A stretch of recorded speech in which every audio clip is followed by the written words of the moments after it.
Hi, Kathryn here with Circle Art Designs. Today on the mat, I will be working on Project 1 from the March Bargain Bead Box. This is a double strand illusion necklace and earrings. Because it is a double strand necklace, this video will be longer than the others, but I have done only half of everything. So it could be longer than it is, but I hope that you enjoy it. Sit back, relax, let's have a few laughs and learn a few things. Now let's turn our eyes to the mat. So as I turn my eyes to the mat, I'm reminded to give thanks to the Lord. And I do give thanks to the Lord this day, for He is good. I am so thankful for my family today, for being outside, for getting this project set up and done. The glory of creating that I see all around me, and that He's given me the joy of creating as well. I thank you for that, Father. How about you? What are you thankful for today?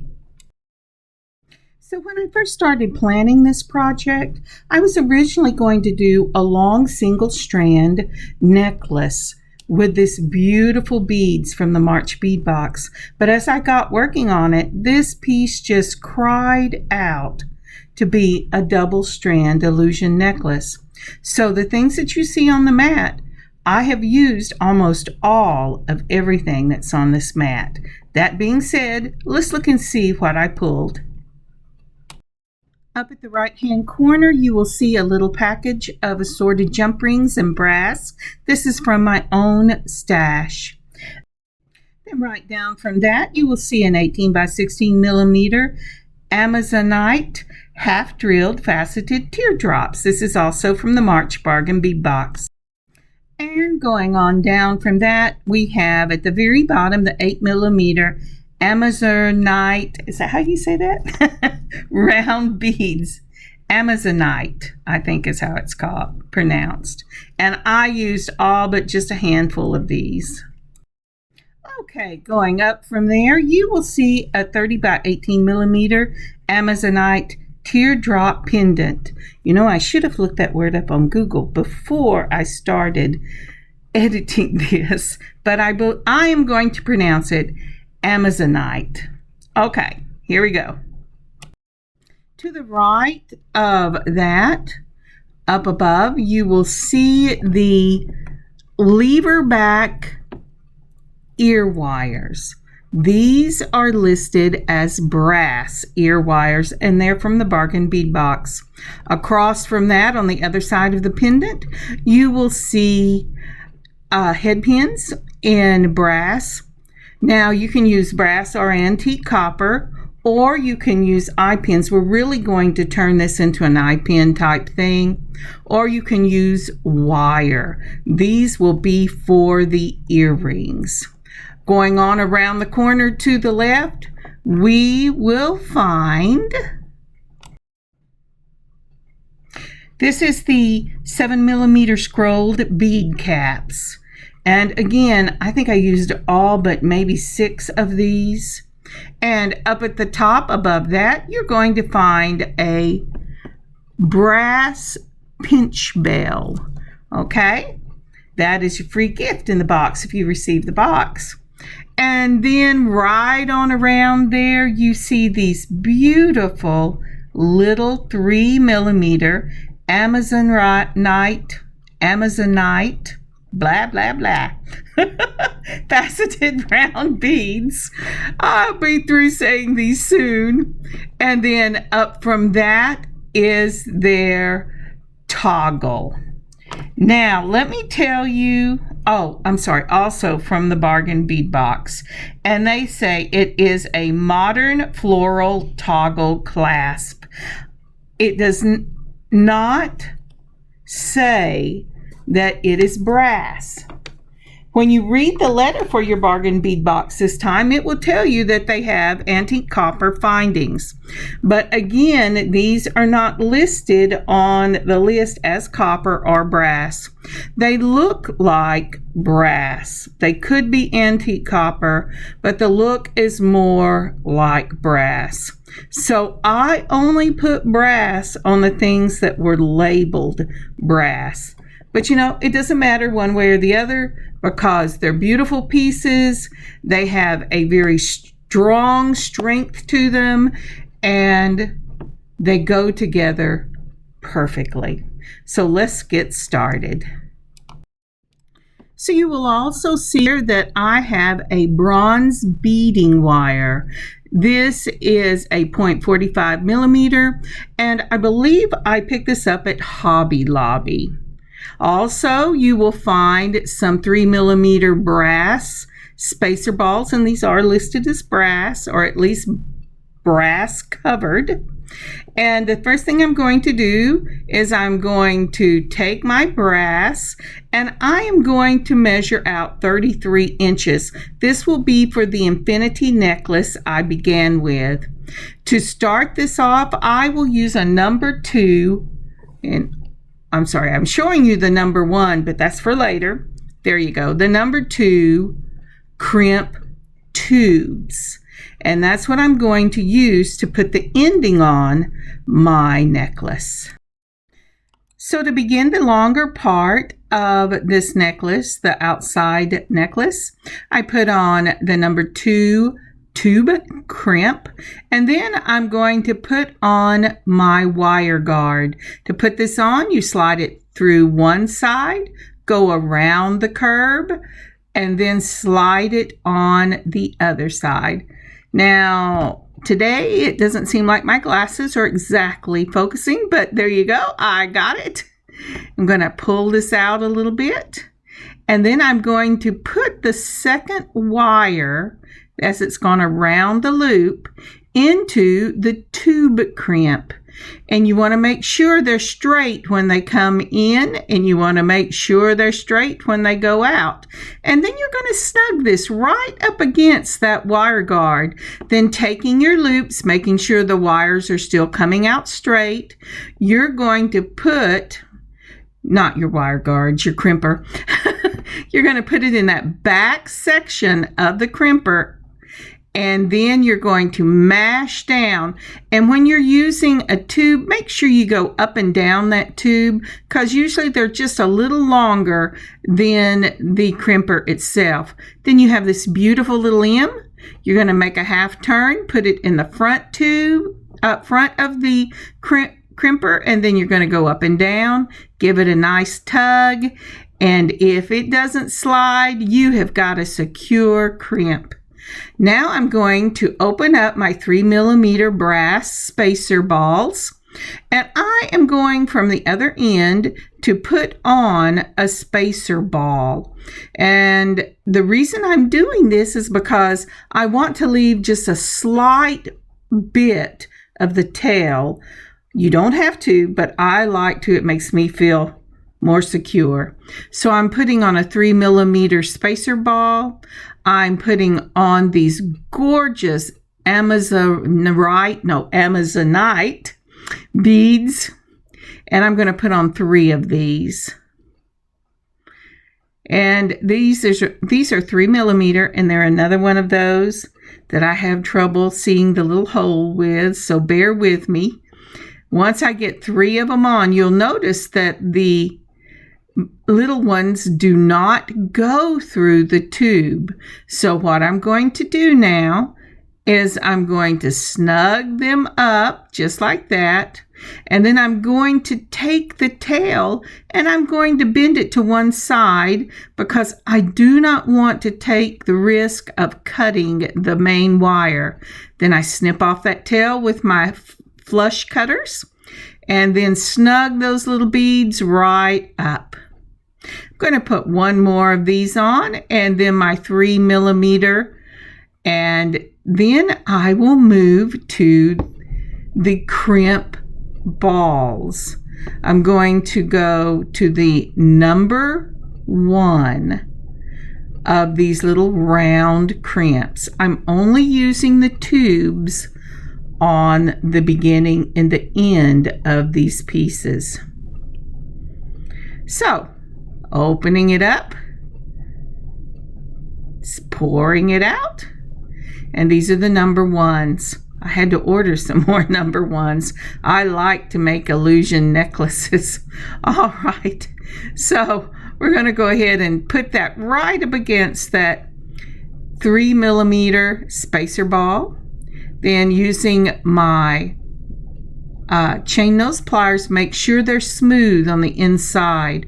You do not want to scar up these beautiful little crimps. They are gold plated, so they should give you a lovely shine as long as you don't scar them up. And if you have brass ones, which I ordered some after doing this, you can use the brass or even copper ones as well. But I'm snugging it up, and that will keep these beads in place on my brass wire. Now then, for the next one, I'm going to decide how far apart I want my components. And this, so I have put on a crimp, a number one. We're going to bring it all the way down. And then I've put on a 3mm spacer ball. Then some more of these lovely little faceted beads. Aren't those beautiful? So we'll go one. If I can hit the hole, and I have this sped up. Can you believe that? Imagine how slow I am going. Okay.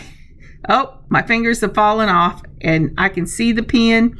The problem is whenever I lift it up to put it in, the pin looks like it's in the right place when I'm working on the mat, but whenever I lift it up, I fall off the little area that you can see. So now I am doing component one again. Remember, component one is a 3mm spacer ball, 3 of the faceted, and a 3mm spacer ball. So the first crimp I put on, I'm making a little over an inch between them, and then I am going to go ahead and put on a crimp, the number one, at the back, and then I'm going to mash it with the chain nose pliers. Now, what this does is it flattens it out and tightens it around the wire. If you get to the point where you've mashed it and that the beads are still moving around, you have not mashed it tight enough against the wire. Make sure you mash both sides of the crimp, and then you tug on it a little bit and make sure that it's in place. Now again, I have gone down 1.5 inches and put on a crimp. I've crimped it down with my chain nose pliers. I'm putting on a spacer ball. I'm putting on 2 of the faceted. Then I am adding this brass swirl bead cap. And then these gorgeous, Amazon, I'll get it. Hang on. Amazonite. I went and looked it up on Google. Amazonite.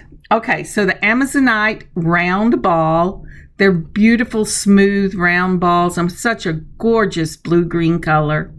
Then I'm going to put on 2 more of the faceted small 3mm Amazonite, and then a spacer ball. Aren't you glad I looked that up? I tell you what did we do without Google? I remember my mother would say, look it up in the dictionary, and I'd say, well, if I could spell it or pronounce it, I would. But Amazonite. Okay, so now it goes on a crimp.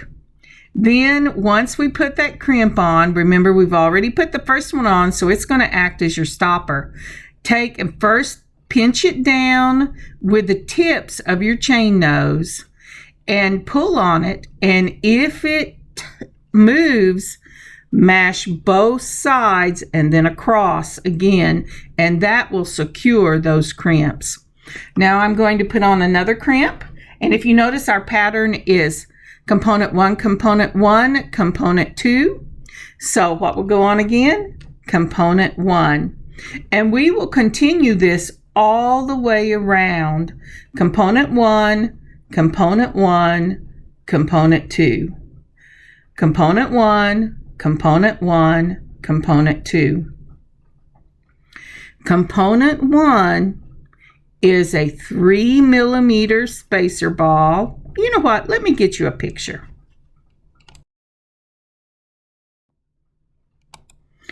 All right, and here's a picture of what I'm talking about. So over in the right hand upper corner, you'll see the ending of the necklace, the one we started with, and that is a number 2 bead-along tube crimp. I said bead, but it's crimp, and a wire guard, and I showed you how to do that.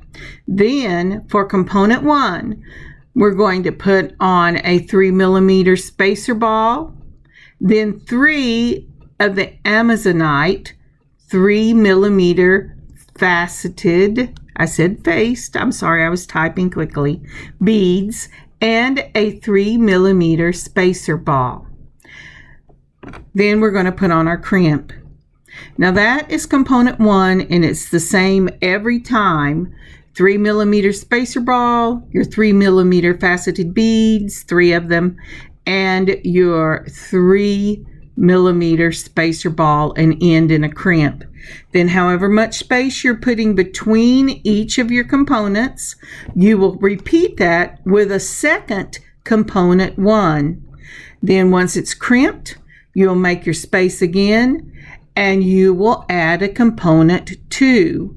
And your component 2 is your 3 millimeter spacer ball after you've put your crimp on as your stopper, and then 2 of your 3 millimeter Amazonite faceted beads, a swirled bead cap, an 8 millimeter round Amazonite swirl bead, and then your swirled bead cap, 2 of your 3 millimeter Amazonite faceted beads, and 3 millimeter spacer ball and crimp.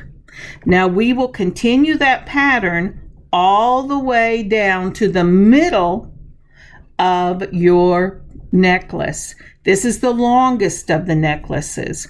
So if you find that you do not end in the middle on a component 2, go ahead and add an extra length to end on a component 2, because after that we will mirror image the other side of this necklace. And when we get to that, I'll show you what I mean. Okay, let's go back. So picking up where we left off, we've just finished component 2. So after that, we will do a component 1, then another component 1, and a component 2, till we get to the center of our necklace. And I'm sorry my hands have fallen off again, but it's a good time for me to ask you to please like and subscribe to this channel. And if you would leave a comment that is helpful, and sharing would be amazing. I really do need your help for every one of these videos so that I can continue to do them. And I love doing these videos. Thank you so much for your help.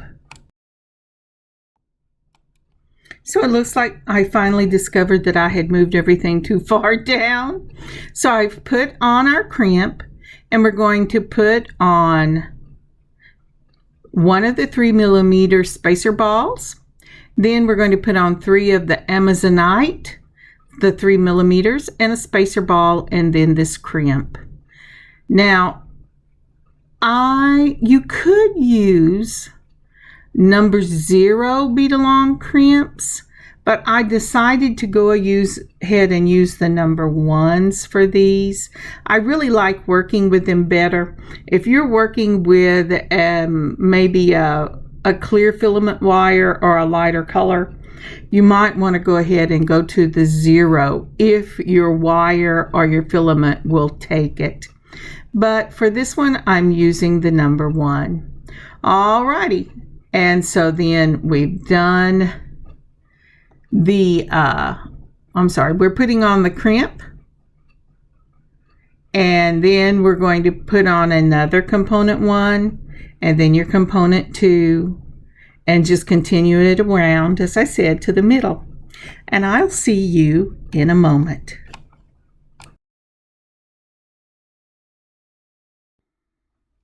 So this is what I'm talking about. I have done my whole side. I measured it, and I needed to go one more round to get to the middle of my necklace. So I went ahead and did a component 1, another component 1, and then the component 2. Now then, I am ready to start going back up the other side of my necklace. So how do I make sure that I have them in the right place? Well, I'll show you. So I'm now ready to start mirror imaging them. I lay my piece down with this at the bottom, and then I put my crimp on, and moving the crimp to where I want it to be on the board. I'm sorry my fingers have, but I'll show you several times. I pinch it with the wire with my thumb and fingernail, and then I move it back, the crimp back against that fingernail, and then I crimp it down. And it should end up in exactly the same, or as close to exactly as you can get by eyeballing it. But it'll look like it's in the exact spot. So then I put on my beads, and I should not have to measure again because I'm going to just put the crimp on the bottom where I need it to be.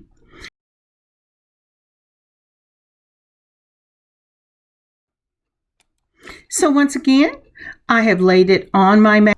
First I'm going to have to get me some more number 1s. And then I'm going to put on my crimp. And then I am going to move it down the wire till it's about even with where I want it to be.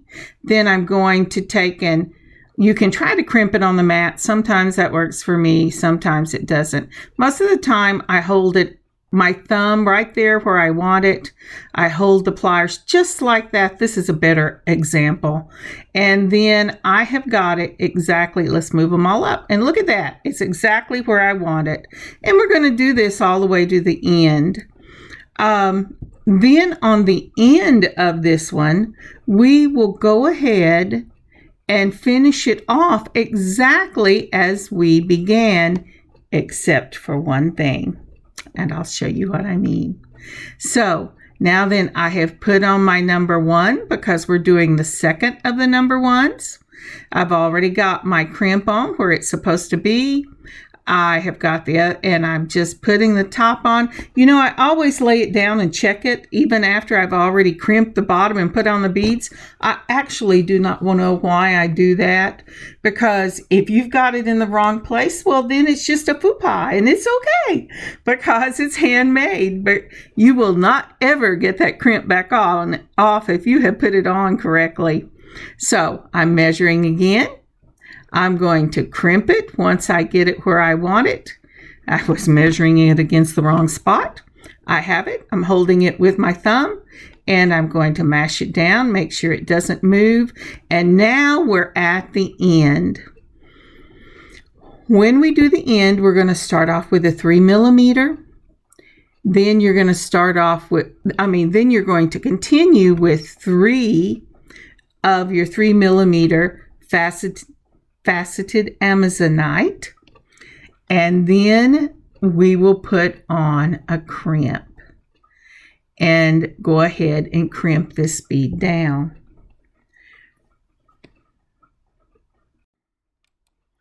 Now, once you do that, it's time to put on your wire guard. So what I do is I'm going to put on another of your 3mm balls and then the tube. The reason being is I will not be able to get, well, you don't have to put on the 3mm, but you're not going to get it into the 3mm across the other round crimp. So I put the tube on. I put the 3mm ball on, I put the tube on, and now I'm going to put on my wire guard. Sorry, I'm just a little scattered. Could you see that right there? It was the 3mm ball, the round crimp, the 3mm ball, the tube, and the wire guard. All right, so we're going to go ahead and put that through just like that. Kathryn, you can do this. Sorry, I can always tell when I've been sitting too long in the chair because the fingers really get to wiggling, and that makes me a little crazy, but that's what's going on right now. I actually did this set in about 3 settings because there are a lot of beads in this set. I used all of the beads except for maybe 6 of the 8mm Amazonite and maybe 3 of the 3mm, and I used the bead caps except for 2 or 3 of them. So there are just a lot of beads in this set. And for me, that's really too much to do in one setting. Now, once you have got your tube, your wire across the wire guard, you're going to put it through the tube and through the 3mm bead you've put on there. Then put it in the bottom. Go ahead and mash it. And remember, just like the first time, go up and down slightly so you make sure that you get that tube crimped all the way up and all the way down. Pull on it, make sure it's good, then turn it.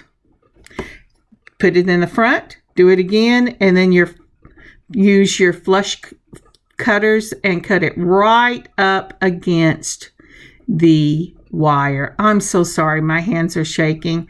I know it must be frustrating to watch because it's frustrating whenever I get too tired and it does that. Look at that little thing go. That's my hands. But there you go. Now we will put this to one side. And we will start on the next necklace.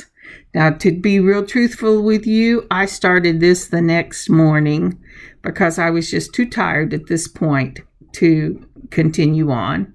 But we'll pick up with that. You don't have to wait till the next morning with the magic of a video. I'll just put it out and we will get started.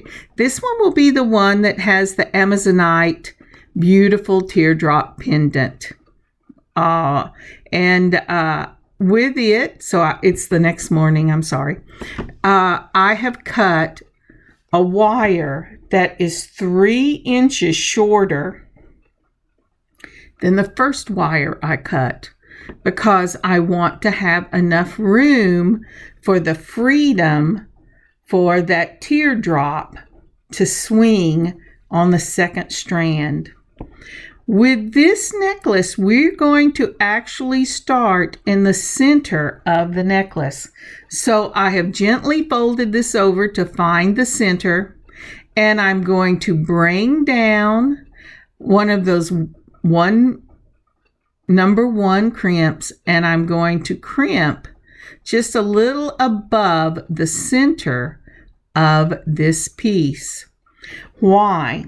I want to go ahead and put the pinch bell that we will be using on this one in the center and line up the center of my necklace.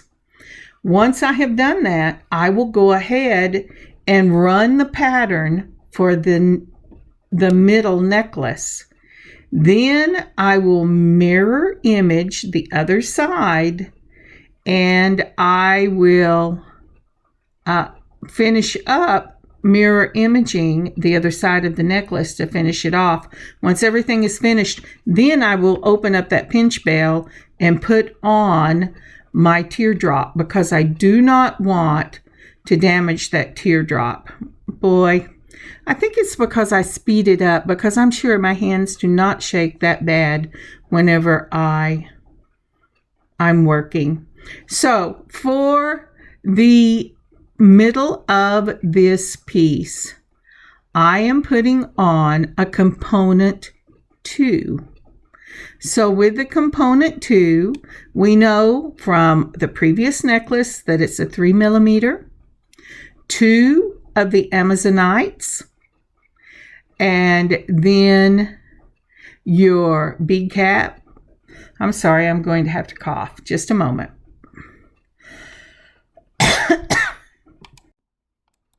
So that is a 3 millimeter, 2 of the Amazonites, your bead cap, your large Amazonite, 2 of the small Amazonites, a 3 millimeter, and then you're going to crimp it.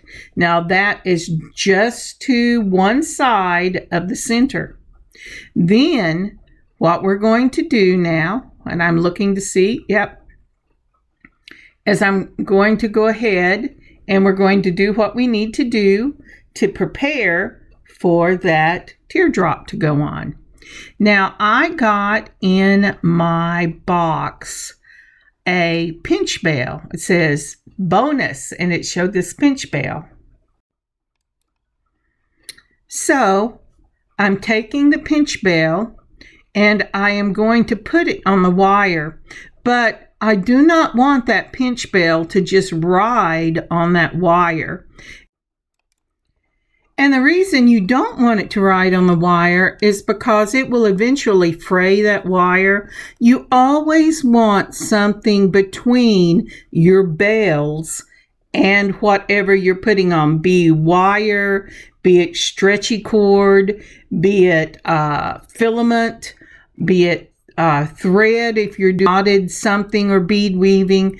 Always have something that your bell can ride on. So once I have done that, I've decided how much give do I want in my bell. And so I put on my crimp because I wanted to make sure about where I wanted it and get an eyeball of it so I knew how many of these 3 millimeter spacer balls I wanted to put on.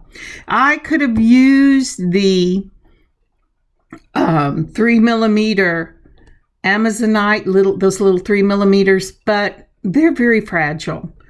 And I decided I didn't want to risk it, so I went ahead and put on the brass spacer balls. Now I'm putting back on my crimp, and I'm going to grab a hold of it, cinch it down to those balls, and then I'm going to go ahead and mash it just like this.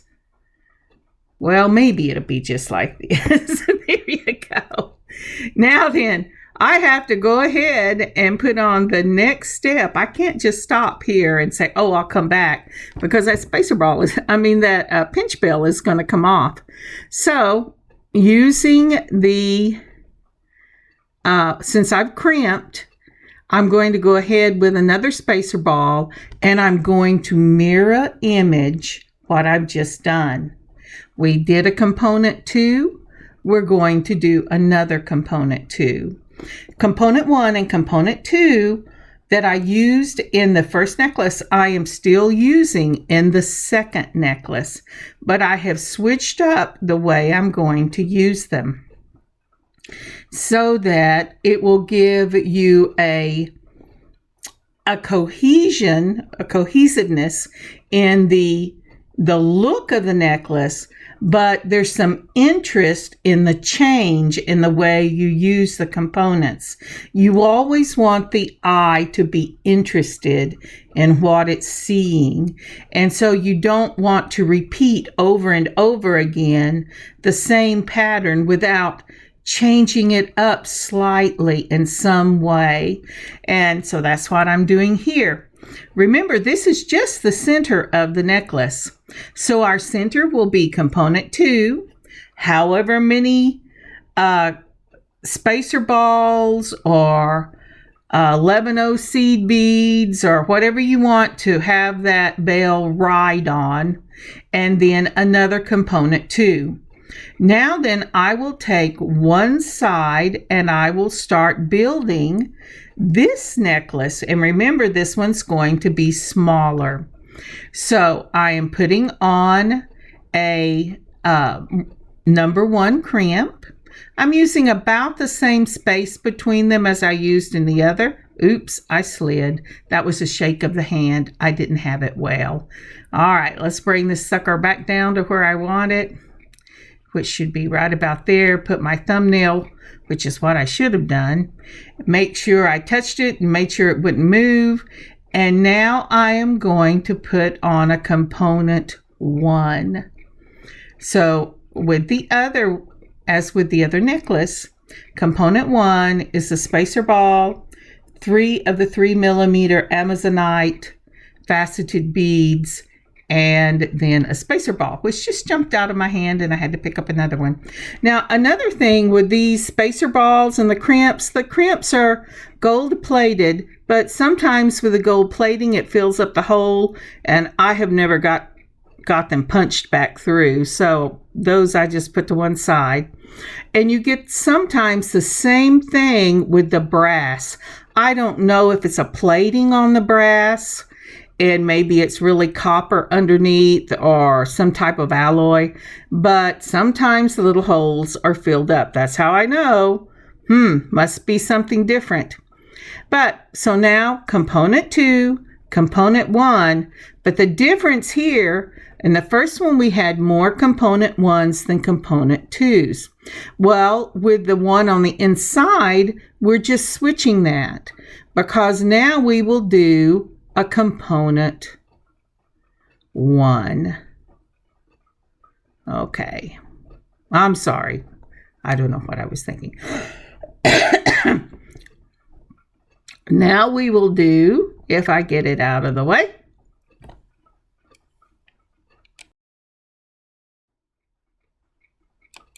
so now we will go ahead and do a component 2.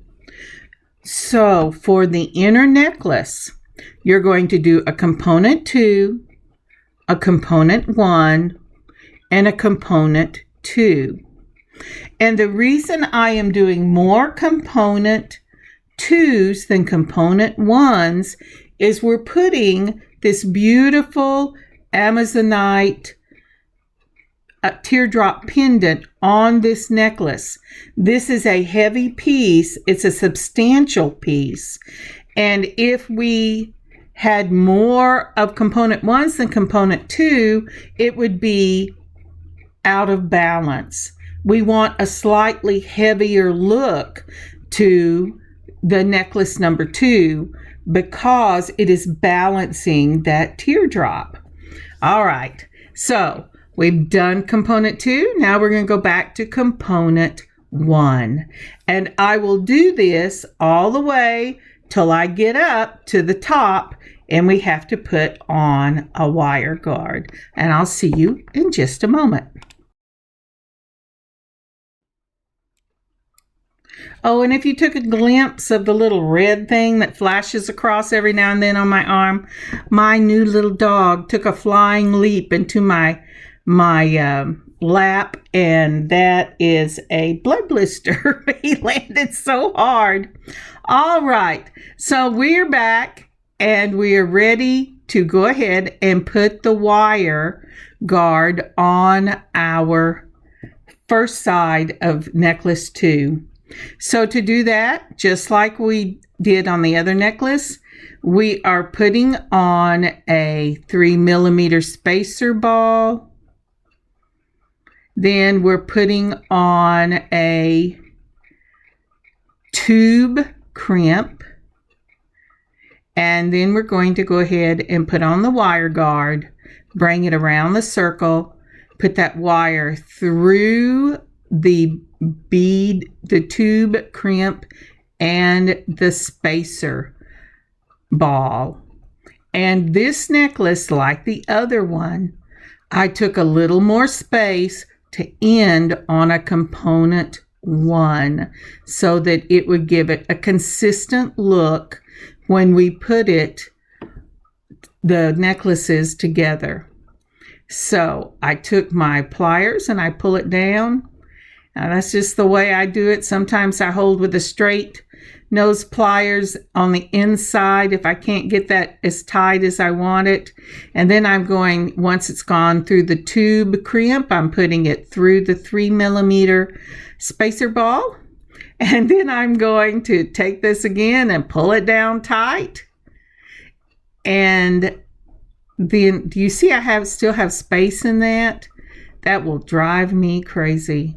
So now I'm putting in my straight nose, and I don't push down on it. I'm just letting it hang on that, and then I pull that until it's tight.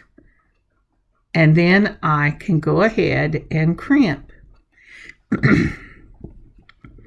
Sorry if my voice is a little rough today. We had a long prayer session this morning for a lady who was going through a very hard surgery. And my voice is worn out. But I saw God perform a miracle for this woman and getting her through something that could have been very life-threatening. And I was so glad to be a part of that.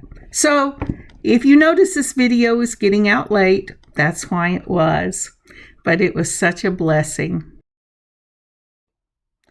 Now that I have gone ahead and got one side, I'm taking 2 of my chain nose pliers. I'm opening up that pinch bell, and I'm going ahead and putting the teardrop on. I'm doing it at this point because I'm getting ready to mirror image the other side of this necklace. And I would like the weight to help hold the center in place while I'm mirror imaging the piece. And you just open it up with the pliers, push it down, and there you have it. And see how it moves on the necklace? That's going to be perfect. So I'm going to find the center.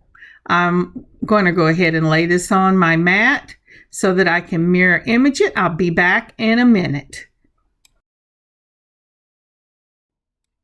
And through the miracle of video, we are ready to put the ending on this next necklace. So I have got the little beads that I want, and I am going to put on my tube bead because I have already put on my 3mm spacer ball. Then I'm going to put on the wire guard and then bring it through the tube, around the top, back down through the tube. Then I'm going to put it through the tube crimp and through the bead, the spacer ball, and then we will cinch it down and crimp it, and then we will cut the wire, and the second necklace will be done. So here we go. This one is giving me a little more trouble. It says, no, no, when I say yes, yes. Oh, I don't know if you find those things as funny as I do, but I really do. And if I'm talking to you, then I'm not talking to myself, and my family feel a lot better about it. Okay, so I'm bringing out my trusty straight nose pliers. I'm going to take the chain nose and I'm going to pull this thing down. Now, the really nice thing about doing that when you're working with these infinity necklaces with the crimps is you're not going to get it too tight because everything is crimped down where you want it to be. So once you do that, you get everything tight enough, you're going to go ahead and crimp your tube, look for the M, then move it a half a turn, put it in the front, crimp again and close that M. Then open up your little tail, take your flush cutters and cut right up against that spacer. And you have that necklace ready to put together. So at this point I had a real dilemma. I looked at these necklaces and I went, oh my goodness, I could make them 2 necklaces. I really like both of them. But you know, they really cried out to be together, and that's how I designed them to be. So I'm going to go ahead and I'm going to attach my copper chain that I had left over from another bead box. And I also have some of these brass jump rings that I think it was Fire Mountain a year or so ago. I got a whole bunch of packages of assorted. So I'm using the smallest one in the assorted so it matches the rounds in my chain.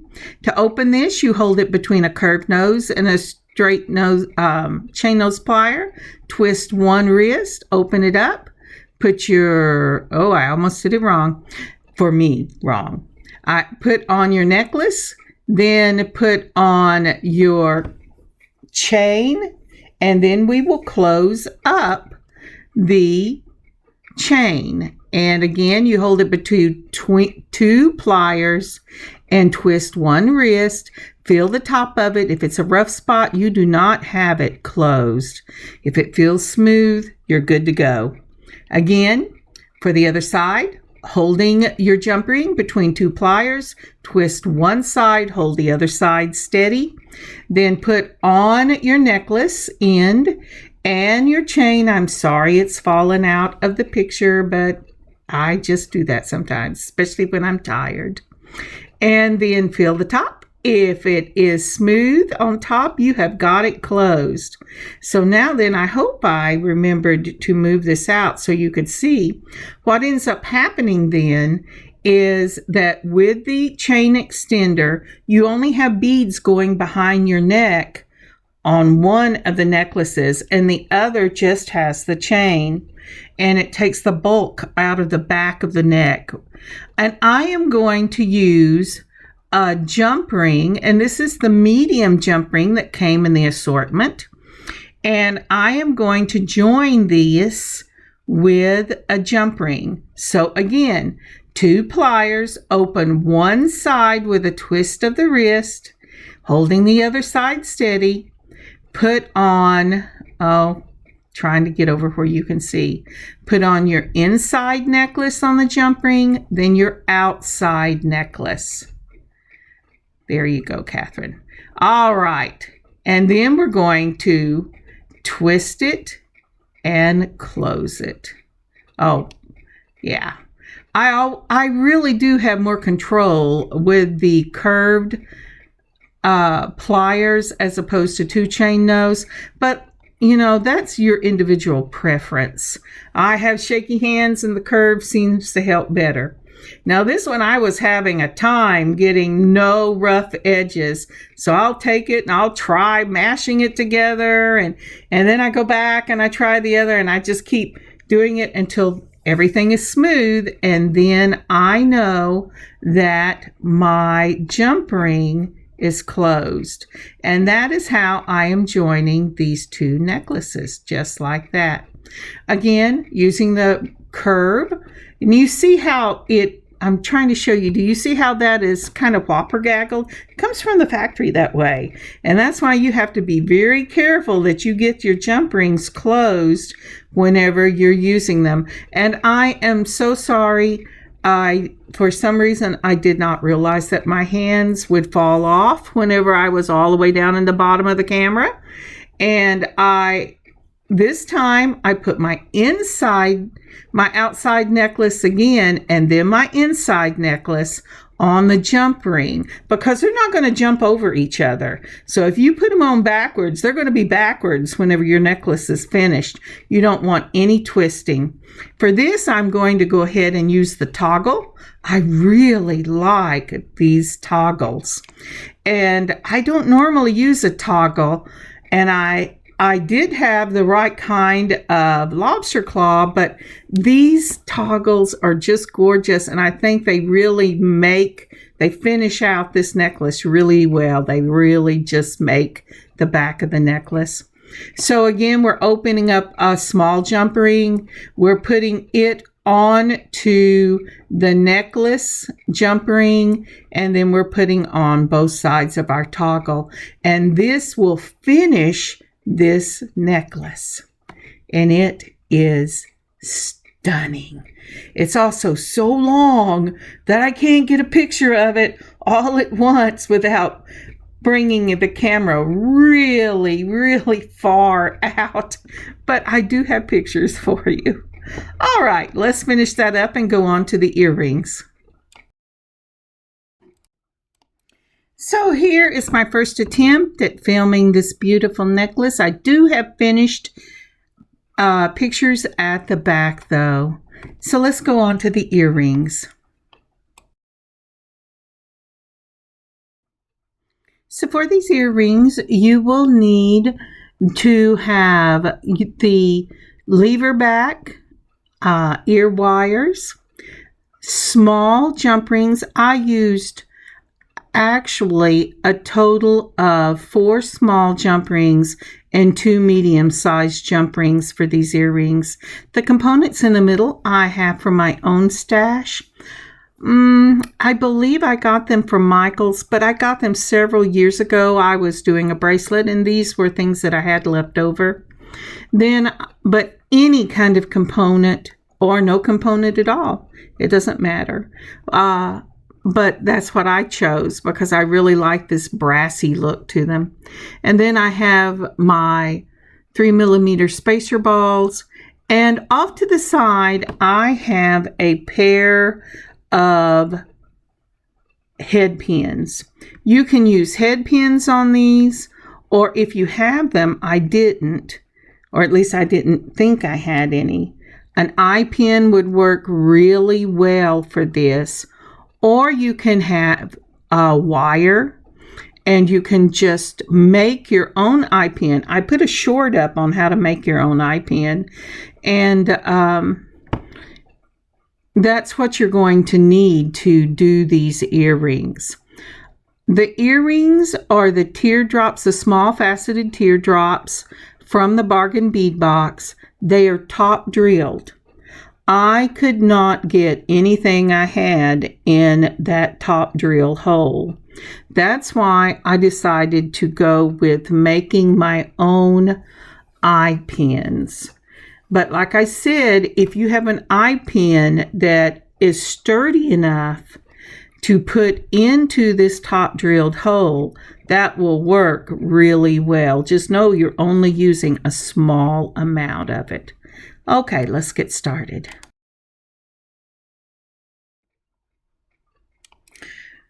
So this is about the point I decided, I'm going to have to make my own. So I made sure that my head pins fit. And then I went, wait a minute. I keep all these little stashes of head pins I've cut off. And I did. I had a couple of them that were the right size. So using my looper, I'm going to put a small amount of this piece in the looper, close the jaws, push back, and make that little question mark. And then I'm going to take my straight nose pliers. Oh my. Okay, I should have started with my straight nose pliers, but it was mainly closed. So I used my chain nose and finished closing it. So now on this teeny tiny little piece, I am going to put on a 3mm spacer ball, see how much of it that went in, and then I'm going to cut a little piece off. And if I was lucky, look at that. It was exactly where I wanted it. Cut off teeny little pieces until you get it where you want it. Then I'm first going to put some of this super glue gel on it, and then the Gorilla Gel as well. One holds quickly, the other one I will let sit overnight. Then I'm going to open both of them up. And yes, I did the cardinal sin, and I forgot to not put it on my mat without putting a piece of paper under it, and it dripped on my mat. Then I'm going to put a little dollop of both of them on there. And yes, it is a dollop, just like Cool Whip or whipped cream. And then I'm going to place it into my hole. Make sure it is facing the front and set it to one side to dry. And then I'll do the other one. Okay, once they've had a chance to dry, so yes, this took time. I had to at least let the super glue decide it was going to dry. Then I'm going to open up my jump ring and I'm going to put it on. And even now I am letting that teardrop sit on my mat because yes, the super glue is dry, but no, the Gorilla Glue is not. And I'm putting on my component. Now, if your component has a direction to it, make sure that you use the same direction on both earrings. The first time I used these components, I did not. Then the next thing I'm going to do is I'm going to open this up and I'm going to put on my larger of the two jump rings and then my small jump ring, just like I used on the bottom. And the reason I'm using two jump rings is I want this to face forward. And with my lever backs and this component, if I don't add a second jump ring, then it will not hang properly. And I got to looking at this and I forgot, wait, the little one I have to open up so I can put my lever back on. But when I use the two jump rings, but I don't want to add any more anything else that will distract the eye, so I'm using the smaller jump ring to join it, and this will make it hang forward. And these are the finished earrings, and I have to tell you, when you put these with the finished necklace, it is stunning.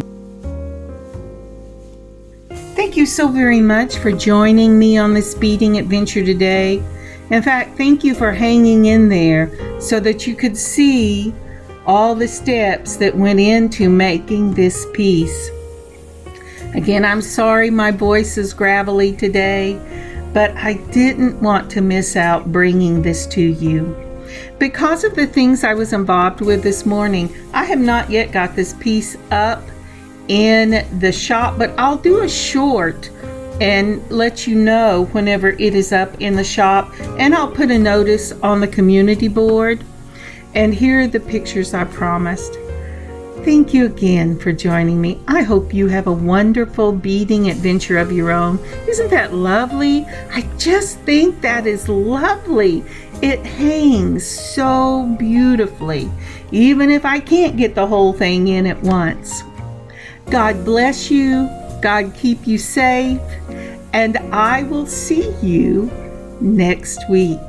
Kathryn, CircleArtDesigns.net. Keep an eye out for the notice when this goes into the shop. Bye, y'all.